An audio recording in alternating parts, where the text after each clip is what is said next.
Oke Mas Bambang, ngelihat kasus korupsi timah 270 triliun, seperti apa sih ngelihatnya?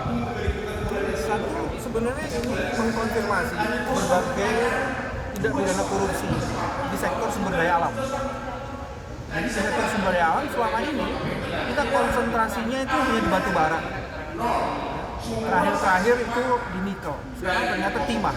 Dengan begitu sebenarnya timah ini menyempurnakan tindak pidana korupsi yang selama ini ada.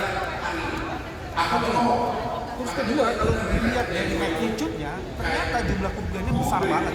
Iya benar. Dan kebesaran jumlah kerugian ini sebenarnya disertai dengan dampaknya yang luar biasa.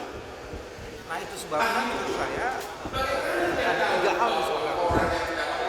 Satu, kita harus benar-benar membangun penegak hukum untuk membongkar kasus ini. Membongkar itu tidak semua kasusnya. Yang poin kedua. Tapi kemudian mencoba melihat apa sesungguhnya modus operandi dan peta korupsi itu. Itu yang kedua. Terus yang ketiga yang juga lebih penting lagi, bagaimana memastikan bahwa proses ini betul-betul diperiksa secara menyeluruh. Ini juga jadi penting. Ini kan kerugian negara besar sekali. Apakah pelaku bakal dimiskinkan negara atau seperti apa, Bang? Kalau yang pertama gini, ini harus ditimbulkan efek deteren. Efek deterennya itu bisa dari kombinasi macam-macam. Pemiskinan adalah salah satu proses.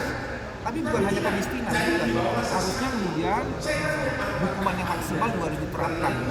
Terus yang kedua, yang ketiga juga menjadi penting, jangan sampai cuman ada orang-orang tertentu saja, semuanya dibongkar.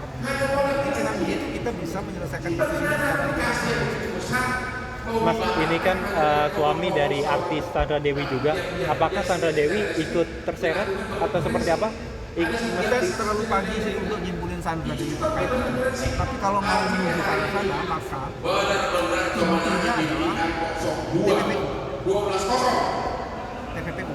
Nah, TPPU ini jadi penting untuk melihat lebih lanjut. Mungkin hukuman untuk korupsi yang udah nyampe TU ini seperti apa? Namanya? Hukuman pidana. Hukumannya menurut saya sih dilihat aja karena di sini ada perkembangan karena apakah ini sekedar merugikan keuangan negara atau perekonomian keuangan negara. Kalau merugikan perekonomian keuangan negara maka sanksinya pasti harus besar. Itu yang mesti dibuktikan. Disahkan itu maksudnya. Undang-undang perampasan negara belum disahkan itu. Nah itu gimana? Bukan perampasan. Perampasan. Sekarang delik yang mesti dikembangkan kerugian negara atau kerugian perekonomian negara. Kalau itu ada ini perampasan. Jadi undang-undang perampasan tuh memang belum diundangkan. Betul. Tapi sebenarnya kan kita bisa mulai masuk dari TPPU ini. Betul. Walaupun belum kita masih bisa masuk. Oke.